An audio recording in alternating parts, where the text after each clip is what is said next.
Ze všech závodních speciálů naší planety jsou největší a nejtěžší traky.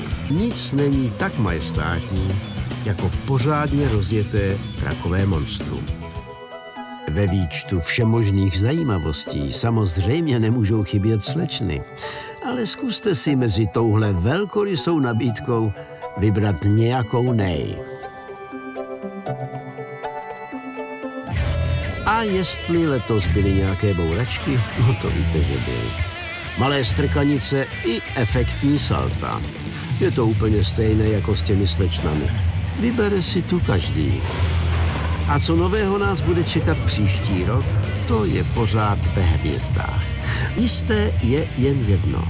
Zase to bude skvělá podívaná.